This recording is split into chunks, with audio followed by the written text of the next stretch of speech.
Stay away from your local late-night laundromat. I knew that going to the laundromat at 2 a.m. was a bad idea, but I didn't have a choice. In less than 6 hours, I had to be at work, and I still hadn't eaten dinner. The half-unpacked remains of my move lay scattered around the cramped studio apartment, and that was how disaster struck. In slow motion, I watched it happen. My neatly pressed work uniform, hanging from a chair in the kitchen, the boiling pot of pasta, and the open jar of tomato sauce beside it. My fluffy golden cat, Waffles, gently nudging the jar toward the end of the counter with a single sadistic paw. "Waffles, no!" I shouted, too late. The jar shattered on the floor. The kitchen and my work uniform now looked like movie props from an 80s slasher flick. Waffles, his eyes wide as though the chaos had been caused by some other cat, scurried off to hide under the bed. I hung my head and turned the spaghetti pot off. Everything else that had happened to me lately, and now this. I was starting a new job and living out of suitcases on the seedy side of town because of a messy breakup with my ex-boyfriend Nate just 3 days before. I was starting over from nothing, and I really needed this job. I couldn't afford to show up covered in tomato sauce stains on my first day. Cursing, I stuffed the crimson-splattered clothing into a laundry bag and trudged downstairs. It had just stopped raining.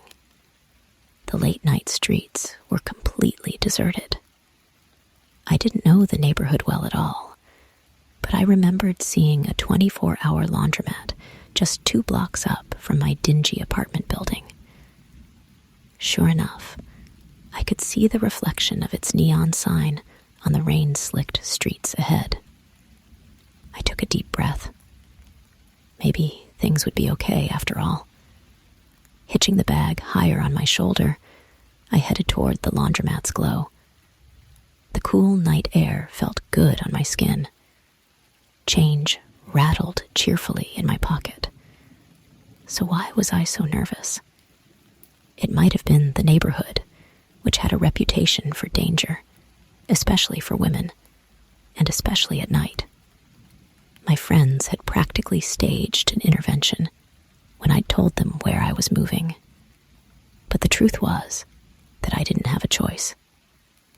I'd needed a place with cheap rent, where the landlords didn't ask too many questions. And this was it.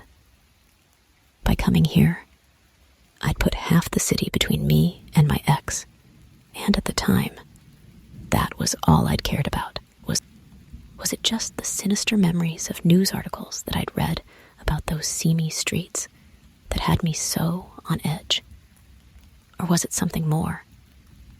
Every instinct screamed danger, but I couldn't see its source in the lightless windows around me. The hair on the back of my neck stood on end. I couldn't shake the feeling that I was being followed, but every time I turned around, the inky black streets seemed empty. I pushed open the door to the laundromat. Something clanged above me, bringing a scream to my throat. But when I looked up, I couldn't help but laugh. It was just the jingle of the bell above the door.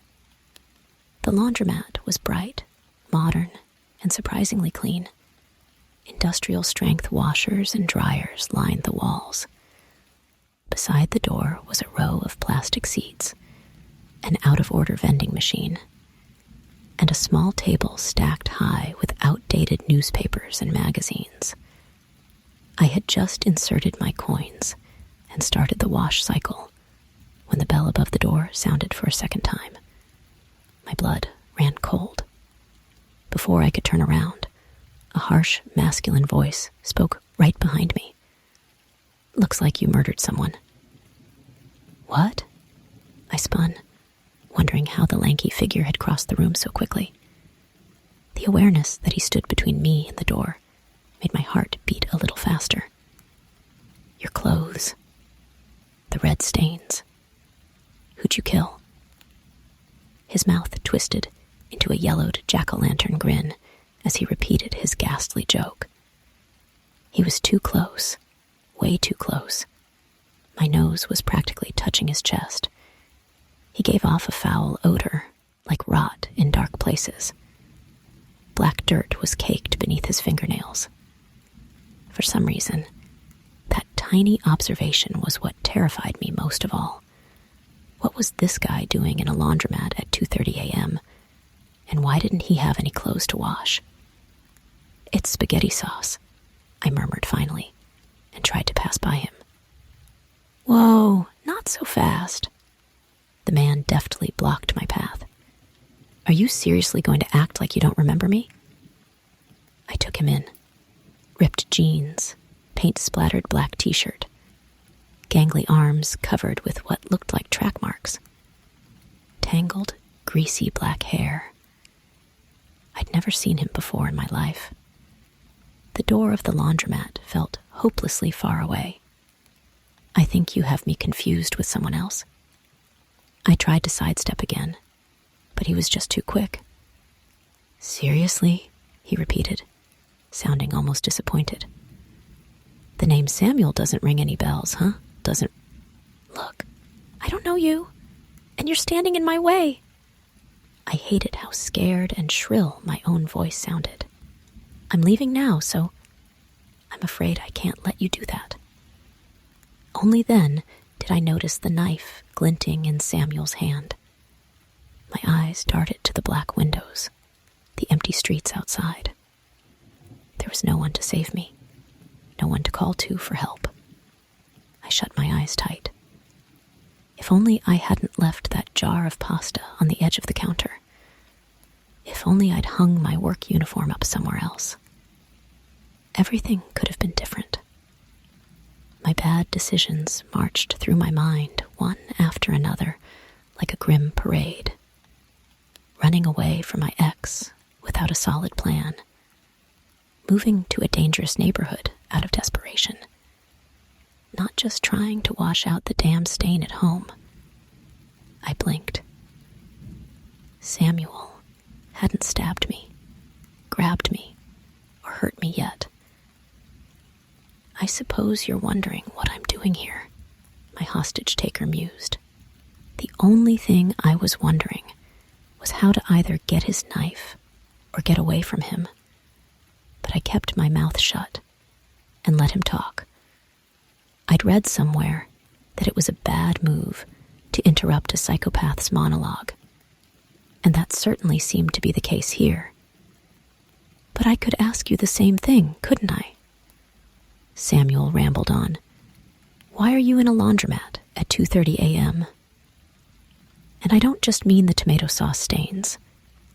I really want you to ask yourself, what are you doing here?" The question caught me off guard, and my eyes drifted once again to the knife. I could imagine all too clearly the gruesome possibilities of what might happen if Samuel didn't like my response. You don't have to answer out loud if you don't want to. Just think about it. Now, why don't you have a seat? It's going to be a while before that uniform gets clean, B. I was halfway to the chairs when I realized with shock what Samuel had called me. Back in elementary school, B had been my nickname, a tribute to the first letter of my real name, and to my obsession with a certain pollinating insect, but no one had called me that in years. Who was this guy? "Don't try anything stupid," Samuel informed me as he took a seat between me and the exit. "I don't want you to get hurt." It was an odd way of phrasing things, considering he was the one with the knife. Once he'd said his piece, however, Samuel leaned back in the plastic chair, as still and silent as a corpse.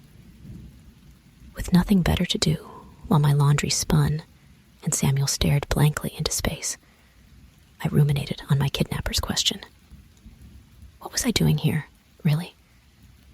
It had started with something simple, a fight over nothing. My boyfriend Nate and I had been arguing about whose turn it was to wash the dishes when he suddenly slapped me with the back of his hand. For a moment, I was stunned. I couldn't believe what had just happened. Even harder to believe was the savage look of victory and satisfaction on his face. Nate had always been so calm and gentle. Of all the people I'd dated, I'd never once imagined that he would be the one who hit me. But I wasn't going to stand for it. My mother had had an abusive partner for almost a year when I was a child. And after seeing what she'd gone through, I'd sworn to myself that the moment a romantic partner lifted a hand against me, it was over. I'd started packing right away, completely deaf to my boyfriend's apologies and pleas. He hadn't meant it, and he was sorry, and it would never happen again. Listening to him, I'd had the eerie sensation that my mom's ex-partner was speaking through his lips, as though he were a medium channeling that awful man's ghost. The impact of his knuckles was still burning on my cheek when I climbed into the idling taxi. I had nothing in the world except 4 suitcases, a small savings account, and my cat waffles purring in my lap. I went no contact, blocking Nate's number and refusing to speak to him again, even after I realized that I'd forgotten my laptop at his place. As far as I was concerned, he could have it along with anything else I'd left behind. It was the price I paid for freedom. Tears welled up in my eyes as I glanced at the grim figure in the seat beside me, with his hollow-eyed stare and razor-sharp hunting knife. How had my life come to this? Had I been too stubborn, too headstrong? I hadn't wanted to ask anyone for help, not even my family and friends.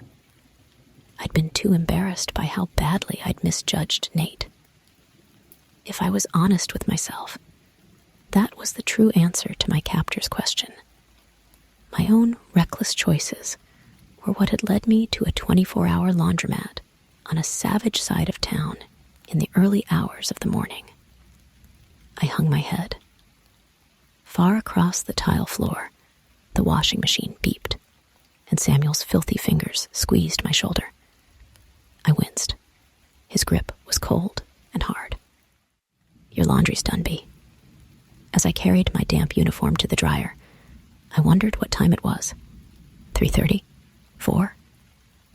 In a few hours, the sky would begin to brighten. There would be people on the streets again, and I'd finally have a chance to get away from this psycho if I lived that long. With a shiver, I realized that Samuel had to be just as aware of the passage of time as I was. Whatever he had planned for me, it was going to happen soon. Maybe even as soon as the dry cycle was finished.